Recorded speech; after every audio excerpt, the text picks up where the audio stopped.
आलस एक छोटी सी आदत है ना, लेकिन ये हमारी सबसे बड़ी ताकत को भी पता है मिट्टी में मिला सकती है।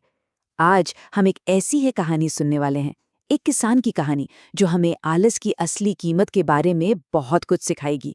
और सच कहूं तो ये कहानी सिर्फ उस किसान की नहीं, ये हम सबकी हो सकती है। तो सवाल ये उठता है कि जब हम कोई काम टालते हैं तो असल में हम खो क्या रहे होते हैं? क्या सिर्फ थोड़ा सा वक्त या कुछ और भी है? चलिए, ये कहानी हमें इसी सवाल के जवाब की तरफ लेकर जाएगी। तो चलिए कहानी की शुरुआत करते हैं और मिलते हैं इसके मेन कैरेक्टर रामू से। एक ऐसा आदमी था जिसके पास सब कुछ था, बस एक चीज को छोड़कर, और वो थी मेहनत करने की इच्छा। रामू के पास अच्छी खासी जमीन थी, लेकिन वो था बहुत आलसी। मतलब उसकी सुबह तो सूरज उगने के बहुत बाद होती थी। उसके खेत बंजर पड़े थे, बिल्कुल खाली, जबकि गांव के बाकी किसान वो तो अपने खेतों से सोना उगा रहे थे। और रामू, वो बस दिन भर पेड़ की छांव में लेटे लेटे सपने देखता रहता था।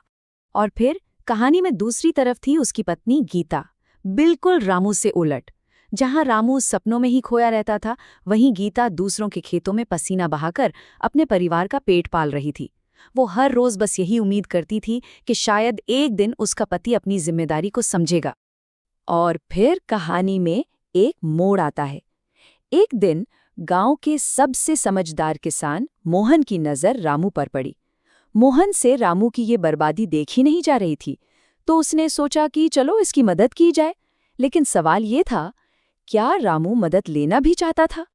मोहन ने रामू को समझाने की बहुत कोशिश की। उसने कहा, रामू, तुम्हारे पास इतनी अच्छी जमीन है, अगर तुम मेहनत करो ना तो तुम्हारी किस्मत बदल सकती है। ये जमीन सिर्फ मिट्टी का टुकड़ा नहीं है, ये तुम्हारी किस्मत है। अगर इस पर पसीना बहाओगे तो ये तुम्हें सोना देगी। लेकिन रामू पर उसकी बातों का कोई असर ही नहीं हुआ। उसने सीधा बहाना बना दिया, अरे मैं क्यों ये बेकार की मेहनत करूं? खेती बहुत मुश्किल काम है, कभी बारिश नहीं होती तो कभी फसल खराब हो जाती है। साफ था, रामू को मेहनत नहीं करनी थी, वो तो कोई आसान सा रास्ता खोज रहा था। अब मोहन को ये बात समझ आ गई थी कि सीधी उंगली से घी नहीं निकलेगा। उसने सोचा, ठीक है, अगर रामू को मेहनत से इतना ही डर लगता है तो शायद लालच उसे सही रास्ते पर ले आए।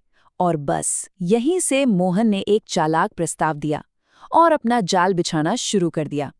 मोहन ने रामू से कहा, अपनी जमीन मुझे बेच दो, और उसके सामने रखे पूरे 5 लाख रुपए। 5 लाख! ये एक ऐसी रकम थी जिसके बारे में रामू ने तो कभी सपने में भी नहीं सोचा था। फिर क्या था, बिना एक पल सोचे, बिना अपनी पत्नी से पूछे, रामू की आंखों में चमक आ गई।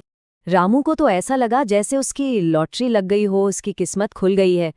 उसे जरा भी अंदाजा नहीं था कि ये सौदा उसकी जिंदगी का सबसे महंगा सौदा साबित होने वाला था। तो सौदा हो गया और कुछ ही दिनों में रामू ने सारे के सारे पैसे उड़ा दिए। फिर एक दिन उसने देखा कि उसकी ही पुरानी जमीन पर कुछ अमीर लोग घूम रहे हैं। उसे ये देखकर थोड़ा अजीब लगा। और तब तब जाकर रामू को सच्चाई का पता चला। उसे मालूम हुआ कि मोहन ने उसकी जमीन पूरे 10 लाख रुपए में बेच दी थी, मतलब ठीक 2 गुनी कीमत पर। रामू ने सिर्फ अपनी जमीन नहीं, बल्कि अपनी आधी किस्मत सिर्फ अपने आलस की वजह से गंवा दी थी। एक बहुत महंगी गलती थी ये।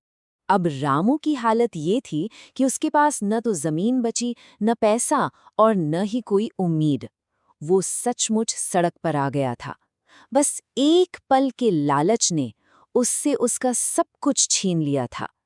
लेकिन कहते हैं ना, कभी-कभी जब हम सब कुछ खो देते हैं, तभी हमें अपनी असली ताकत का एहसास होता है।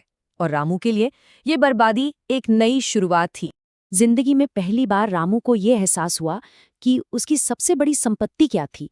उसे समझ आया कि मेरे आलस और लालच की वजह से मैंने अपनी सबसे बड़ी संपत्ति खो दी। उसका असली दुश्मन कोई और नहीं था, बल्कि उसका अपना आलस और लालच था। लेकिन इस बार रामू ने हार नहीं मानी। उसने फैसला किया कि वो कड़ी मेहनत करेगा। उसने उसी गांव में एक मजदूर के तौर पर काम करना शुरू कर दिया। वो हर रोज मेहनत करता, पसीना बहाता और धीरे धीरे अपनी जिंदगी को फिर से पटरी पर लाने लगा। तो रामू की कहानी से हमें 3 बड़ी बातें सीखने को मिलती हैं। पहली, कि आलस संपत्ति को दीमक की तरह नष्ट कर देता है। दूसरी, शॉर्टकट अक्सर ज्यादा महंगे पड़ते हैं। और तीसरी, कि सच्ची दौलत का रास्ता सिर्फ और सिर्फ कड़ी मेहनत से होकर ही जाता है। तो अब सवाल ये उठता है कि हमारी सबसे बड़ी संपत्ति क्या है? क्या वो हमारा समय है, हमारा कोई हुनर, या फिर हमारे रिश्ते? और हम सब उसे आलस की इस दीमक से बचाने के लिए क्या कर रहे हैं? इस पर सोचिएगा जरूर।